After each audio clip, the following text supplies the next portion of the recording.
Good morning, all of you. In this lecture, we will learn our next question: factors of span of control. Okay, what is meant by span of control and its type? We were learned in last lecture. So factors काय आहेत बघूया आपण. The span of control means the total number of employees that a manager or superior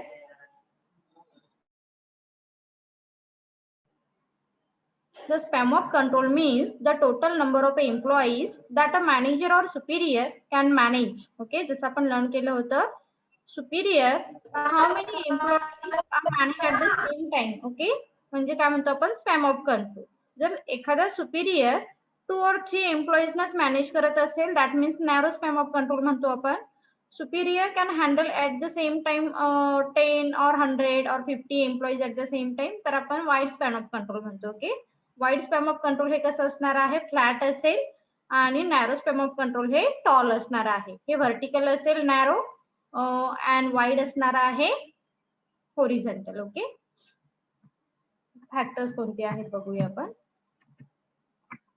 So several factors are to be taken into consideration before allocating subordinate to the superior or supervisor. काय सांगायचंय बघा इथे second sentence मध्ये काय सांगायचं आहे, several factor are taken into consideration. म्हणजे तुम्हाला जेव्हा डिसाइड करायचं आहे we choose for example wide span of control or narrow span of control, so त्याच्या आधी ह्या फॅक्टरचा स्टडी करणं, हे फॅक्टर कन्सिडर करणं महत्वाचं आहे आणि मग तुम्ही चूज करू शकताय आपण वाईड चॉईस करायचं आहे की नॅरो चॉईस करायचं आहे. ओके, सो बघूया आपण one by one. First, types of work to be managed. Types of work to be managed. आता मला सांगा टाइप्स ऑफ वर्क याच्यावरती तुमचा narrow and wide span of control हा डिसाइड होणार आहे. आपलं जर टाइप्स ऑफ वर्क हा कॉम्प्लिकेटेड असेल that time we will choose which types of span of control सांगा बरं मला. Our nature of work or type of task is complicated. That time we will choose which types of span of control? Narrow. Wide. Narrow smile. Very Narrow. good, very good Amruta, very good Yogita. काय सांगायचं आहे, ज्यावेळी आपण intro मध्ये सुद्धा बघितलं होतं, जेव्हा आपला टास्क हा कसा आहे कॉम्प्लिकेटेड आहे तेव्हा आपण काय करतो, narrow span of control choose करतो. And our task is regular or repetitive in nature. जेव्हा आपला टास्क हा कसा आहे रिपीटेटिव्ह नेचरचा आहे त्यावेळी आपण काय करतो, wide span of control prefer करतो. Is it clear first point? Type of Yes, ma'am. Yes, ma'am. नाही, geographical distribution काय सांगितले बघूया आपण. If the branches of business are located at far geographical location, then it became a difficult to manage all the executive working at all the branches. Therefore, area will be divided into cluster. म्हणजे suppose तुम्ही काय केलेलं आहे, geographical area तुमचा wider आहे असं आपण assume करू. Okay, so if our geographical area is wider, that time organization divided area as per the cluster. Cluster म्हणजे आपण काय करतो, ग्रुप करतो. फॉर एक्झाम्पल कोकण रिजन वेगळा असं, म्हणजे कोकण रिजन मध्ये पण परत आपण काय करू शकतो, डिस्ट्रीब्युशन करू शकतो. लक्षात येते, म्हणजे क्लस्टर केलेलं आहे आपण. And different manager are hire to the manager each cluster. म्हणजे सिंपल जर तुम्हाला इथे आणखीही सिंपल करायचं असेल तर काय सांगाल, when or if our geographical area is wider, तो कसा आहे तर wider आहे, that time we will choose wider असेल तर आपण काय करणार, क्लस्टर करणार. that time we will prefer cluster method. and type कोणता चूज करू आपण, नॅरो चूज करू की वाइडर चूज करू?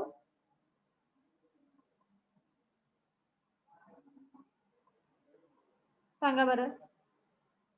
क्लस्टर मध्ये लक्षात आलं ना, क्लस्टर मध्ये आपण ग्रुप केले. जरा मागे आलात की लक्षात येईल. थांबा एक मिनिट.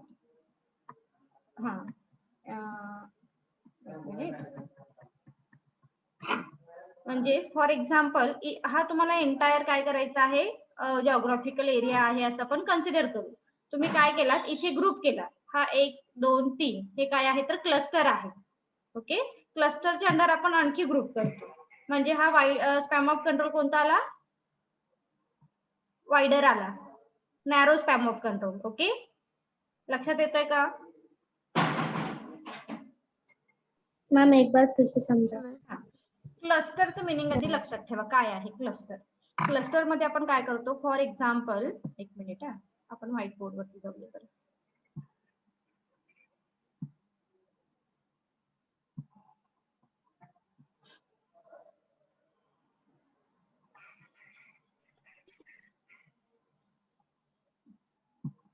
हा काय आहे, हा एंटायर माझं ड्रॉइंग नका बघू. हा एक सपोज कोकण रिजन आहे. कोकण रिजन तुम्हाला एंटायर कव्हर करायचं आहे. तर तुम्ही काय केलं, जसं आपण म्हणतो ना मार्केट सेगमेंटेशन, मार्केट सेगमेंटेशन मध्ये आपण कसं डिवायडेशन करतो, सो इथे सुद्धा आपण काय केले, ग्रुप केले सगळे. म्हणजेच काय, इथे इथे ग्रुप झाला, इथे ग्रुप झाला, इथे ग्रुप झाला. सो हा जो ग्रुप आहे हा कशावरती अंडर येणार आहे, एक क्लस्टर झाला आहे हा. त्याच्यानंतर ह्या सेकंड पार्ट मध्ये जो असणार आहे हा सेकंड क्लस्टर असेल. सो ह्या एका क्लस्टर वरती कॉन्सन्ट्रेट करण्यासाठी मग आपण narrow span of control choose करतो. ओके, पण पर्पज काय आहे आपला, एंटायर मार्केट आपण कव्हर करतो, त्याच्या आधी क्लस्टर कडे जातो. म्हणजे फर्स्ट येईल वाइडर मार्केट, त्याच्यानंतर येईल क्लस्टर, आणि then we will choose narrow span of control. Is it clear?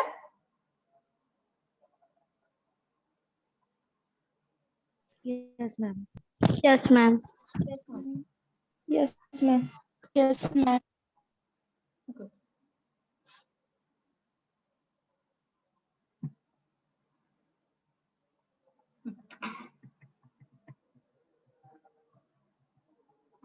Then next, administrative task performed by manager. Administrative task performed by manager. So the span of control of manager reduce if he is required to complete several administrative tasks daily. Listen carefully. जो manager आहे तो manager काय करणार आहे, manager concentrate on day to day activity as well as administrative task daily. त्याच्याकडे जर administrative task हा जास्त असेल तर तो काय करेल सांगा बरं. आपण नेक्स्ट पॉइंट कडे येऊया आणि मग तुम्ही डिस्कस करा. Manager can handle administrative task daily. That time he will choose wide span of control or narrow span of control. तुमच्या लक्षात येते का बघा, एकतरी तो मॅनेजरचं काम काय आहे, day to day operation check करणं. पण इथे आपण काय सांगतो, here manager can also concentrate on administrative activity, म्हणजे ज्या टॉप लेवलची ऍक्टिव्हिटी आहे तो पण तोच मॅनेज करतो, आणि डेली ऍक्टिव्हिटी पण आहेत त्या सुद्धा त्याला मॅनेज कराव्या लागतात. वाईस वर्साचं मी एक्झाम्पल सांगते. Suppose manager can concentrate on administrative task as well as daily task. That time they will choose, कोणता चॉईस करेल. सेकंड सेंटेन्स आहे manager just concentrate on day to day operation. That time they will choose. ते काय करू शकतो.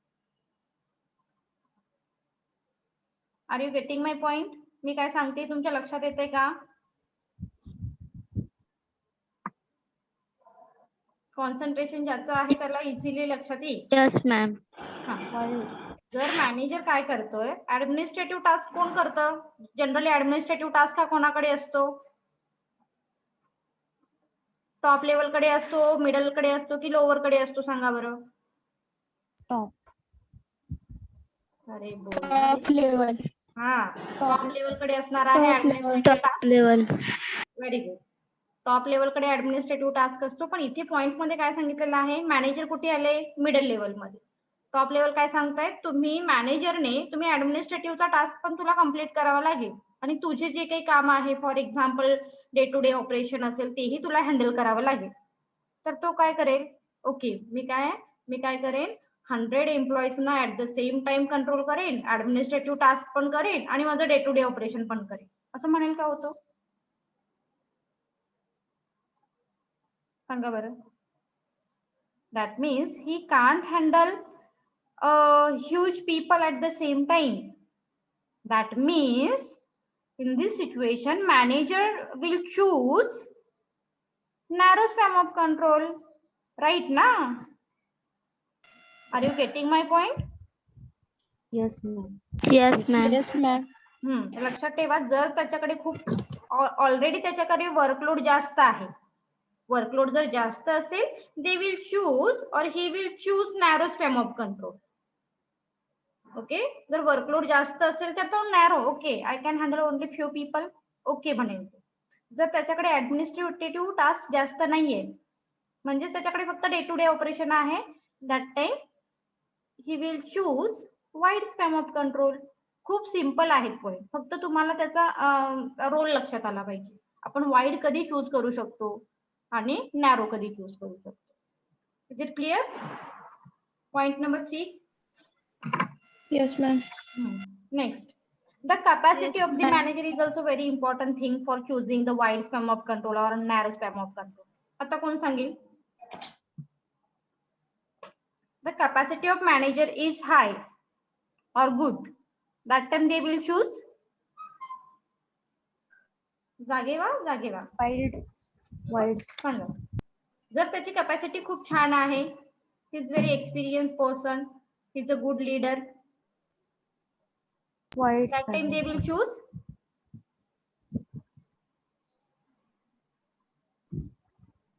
सांगा, तो narrow choose करेल की वाईड चूज करेल?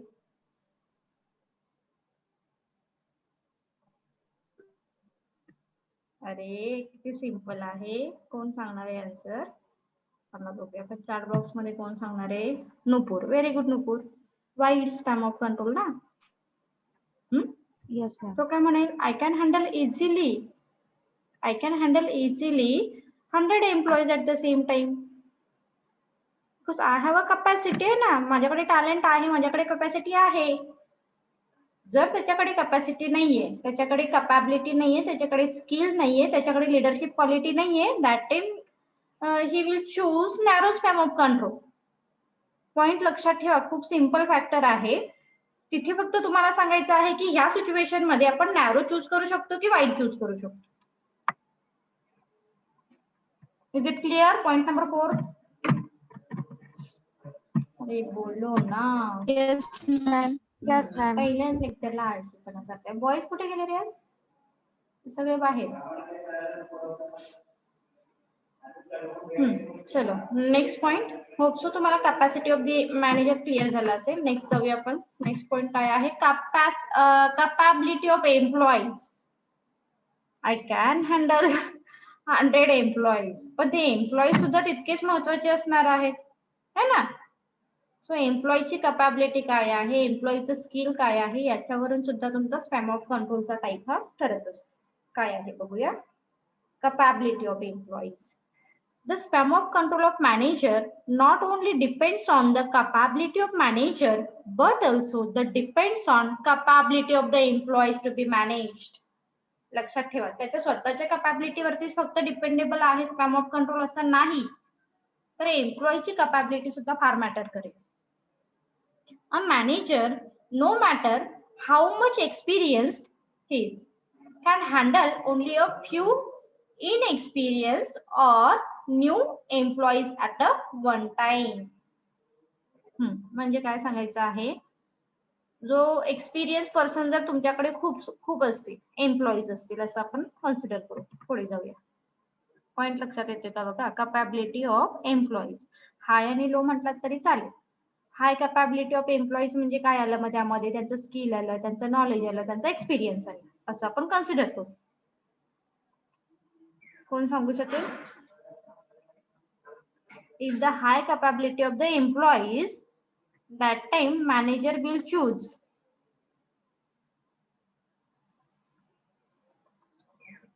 सांगा. हाय कॅपॅबिलिटी ऑफ एम्प्लॉईज, एम्प्लॉईची कॅपॅबिलिटी हाय आहे. आता हाय कॅपॅबिलिटी मध्ये काय येतं लक्षात आलं का? त्यांचं स्किल आहे, त्यांचं नॉलेज आहे, त्यांचा एक्सपिरियन्स आहे, हे सगळं हाय कॅपॅबिलिटी मध्ये आलं. जर हाय कॅपॅबिलिटी ऑफ एम्प्लॉईज असतील तर ऑर्गनायझेशन किंवा manager choose which type of spam of control, कोणतं चूज करेल?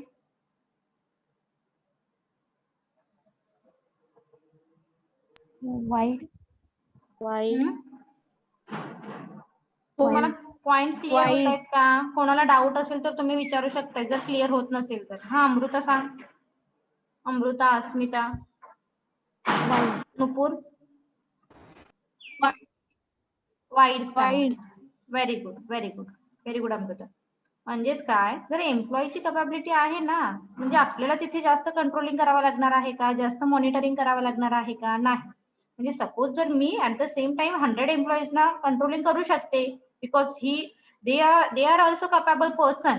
ते सुद्धा काय असणार आहेत, कॅपेबल असणार आहे.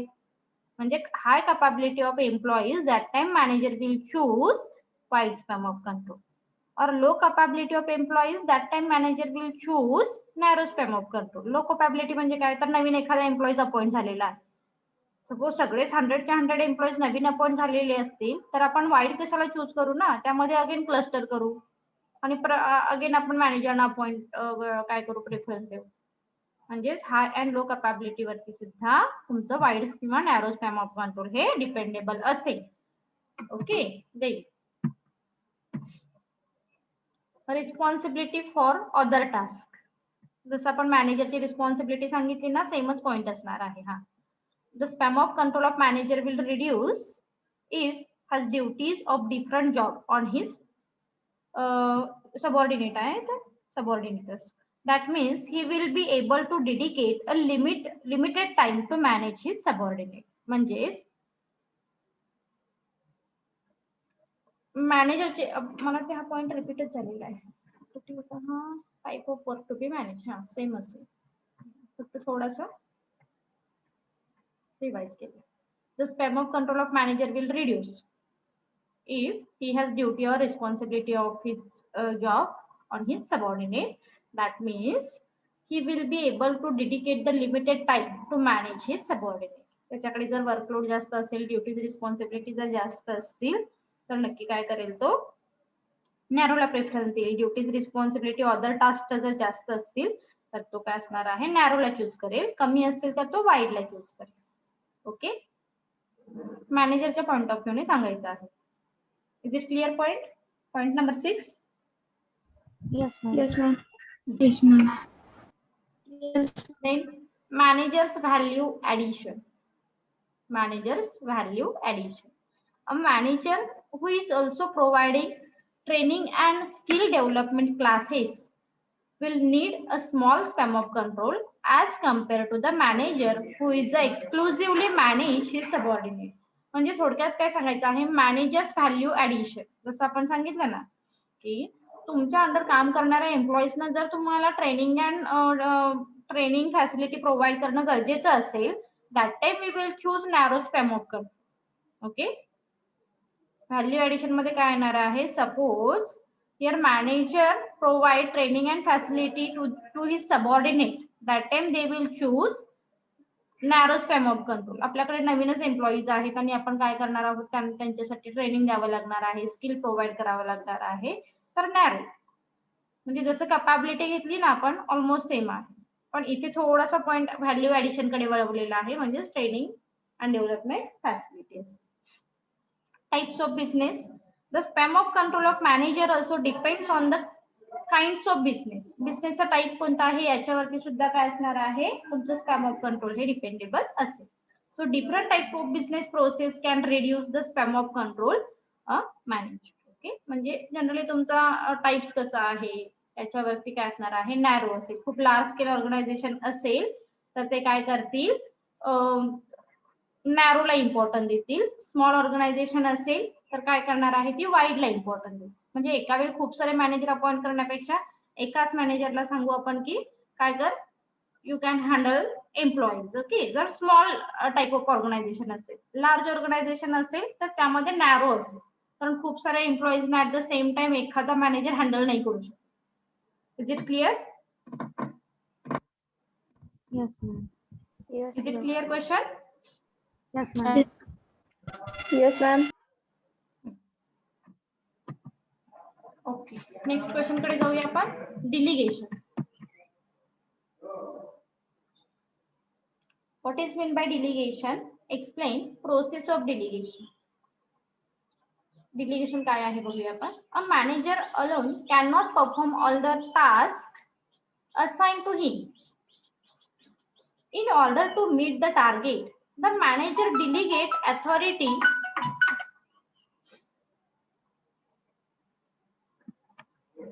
एक मिनिट है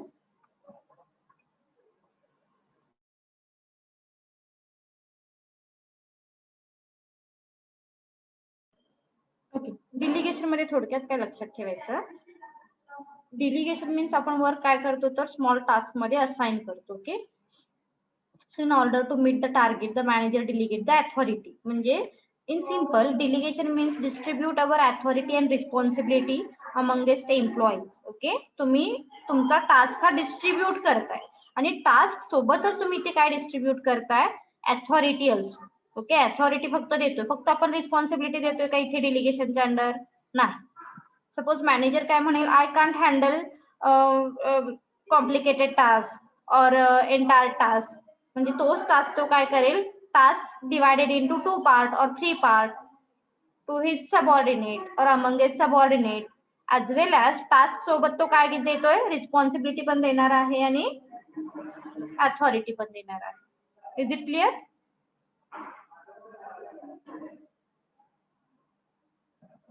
Yes, ma'am. Is it clear? In simple word पासून लक्षात ठेवा. In simple word, delegation of authority is the process in which the authority and power are divided and share amongst subordinate. म्हणजे सगळ्या सबऑर्डिनेटना तुम्ही काही ना काही अथॉरिटी दिलेली आहे, पॉवर दिलेली आहे. That means delegation as per the work असतं. हा ते process of delegation. First, determine what to delegate. पहिल्या स्टेप मध्ये आपल्याला कशासाठी अथॉरिटी द्यायची आहे, डिलिगेशन करायचं आहे, या गोष्टी क्लिअर असाव्यात. So this is the first step of the process of delegation. The manager has to decide on the duties which he want to be subordinate to perform. Manager काय करेल, ओके हा एक टास्क आहे ना, हा आपण काय करू शकतो, आपल्या सबऑर्डिनेटला देऊ शकतो. In that means in the first step here manager has to decide on the duties.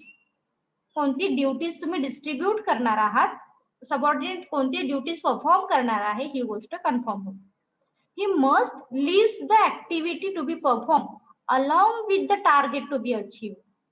Okay. मग तुम्ही इथे फर्स्ट स्टेप मध्ये काय करताय, लिस्ट आउट करताय, कोणता मॅनेजर कोणता सबऑर्डिनेट काय करणार आहे आणि टार्गेट काय अचीव करेल. Second point, assess what skill are needed. assess what skill are needed. लक्षात ठेवा, पहिल्या स्टेप मध्ये फक्त आपण ड्युटीज कोणत्या डिस्ट्रीब्यूट करणार आहोत त्याचं लिस्टिंग केलेलं आहे. 10 ड्युटीज आपण काय करू शकतो तर लोअर लेवल मॅनेजरकडे सबऑर्डिनेटकडे डिस्ट्रीब्यूट करू शकतो. ही फक्त लिस्ट आपण काढलेली आहे पहिल्या स्टेप मध्ये. सेकंड स्टेप मध्ये आलो आपण, assess what skill are needed. ज्या 10 लिस्ट आपण प्रेफर केलेली आहे, 10 टास्क प्रिपेअर केलेले आहेत, त्या टास्क साठी कोणतं स्किल रिक्वायर असणार आहे, हे सेकंड स्टेप मध्ये आपण फ्रेम करतो. That means the manager must find out people who can be delegated that task. This step involve selecting the right people for the task. म्हणजे तुम्हाला इथे काय करायचं आहे, in the second step here manager will choose right person for completing his task. तो काय करेल, त्याचा टास्क कम्प्लीट करण्यासाठी कोण बरं राईट पर्सन असेल तो सिलेक्ट करेल. Delegation must be done after studying the strength and weakness of the employees. It's very important thing. Delegation must be done. कधी डन होईल, after the studying the strength and weakness of the employees. Skill फार महत्वाचं आहे, कारण ह्या skill वरून, ह्या knowledge वरून, त्याच्या विकनेस वरून, त्याच्या स्ट्रॉंग पॉइंट वरूनच त्याचा टास्क हा परफॉर्म होणार आहे. म्हणून सेकंड स्टेप मध्ये आपण स्किल काय करतो तर असेस करतो. Define the task.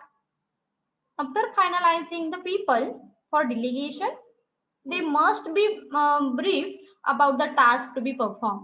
मग आपण काय करतो, टास्क ब्रीफ करू आणि त्या एम्प्लॉईजला देऊ. It necessary to clear assign the responsibility to the people selected. आणि त्या पर्सनला सांगू, अरे हा ही तुझी रिस्पॉन्सिबिलिटी आहे, हा तुझा टास्क आहे.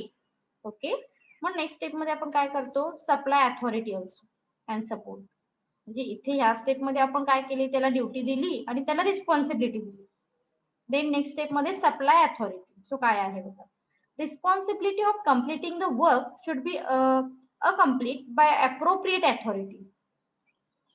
म्हणजे अथॉरिटी जसं आपण प्रिन्सिपल मध्ये लर्न केलेलं आठवतंय का बघा, जर अथॉरिटी आहे रिस्पॉन्सिबिलिटी नाहीये तर इररिस्पॉन्सिबल बिहेवियर होऊ शकतं. म्हणजे पर्सनकडे फक्त काय आहे अथॉरिटी आहे आणि काहीच रिस्पॉन्सिबिलिटी नाहीये, मग तो इररिस्पॉन्सिबल बिहेवियर करेल.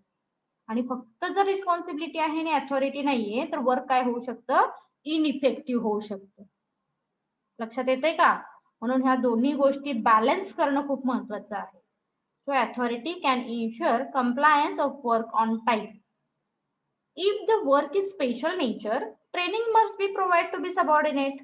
जर तुमचा टास्क हा कसा आहे स्पेशल आहे, that time we will choose the training method, right ना?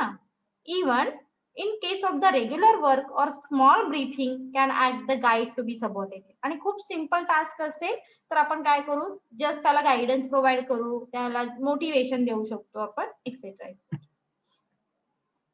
Next point, check progress. आता ओके, इथे मॅनेजरचं काम संपलं का हो? तुम्ही ड्युटी दिली, रिस्पॉन्सिबिलिटी, अथॉरिटी दिली. No, it's very important thing, that means check process or monitoring. Okay, so it is necessary to check how the delegated task is to perform. कशा पद्धतीने तो मॅनेजर काम करतोय बरं, त्याचं तो प्रॉपर काम करतो आहे किंवा नाही, ह्या गोष्टी तो चेक करेल. Hence constant monitoring, it's very important. Constant monitoring of the delegated work is done. Then appropriately reward success. हे सुद्धा फार महत्वाचं आहे. फक्त तुम्ही डिलिगेशन केलेलं आहे, वर्क कंप्लीट केलं म्हणजे नाही. तुम्ही त्या एम्प्लॉईजला, ज्या एम्प्लॉईजला तुम्ही डिलिगेट केलेलं आहे, अथॉरिटी दिलेली आहे, रिस्पॉन्सिबिलिटी दिलेली आहे, आफ्टर कम्प्लिटिंग टास्क, पण तो टास्क हा सक्सेसफुल झाल्यानंतर, काहीतरी चुका केल्यानंतर आपण थोडीच रिवॉर्ड देतो, नाही ना? म्हणजेच after completing task we will choose or we will prefer, काय करू शकतो आपण, reward, incentive, bonus, cash prize as well as. And we prefer also non-monetary reward like certificate of appreciation, recognition, etc. etc. Is it clear? Question clear झाला का? Yes, Yes, ma'am. ma'am. Okay. So thank you. Next question आपण next लेक्चरला start करू.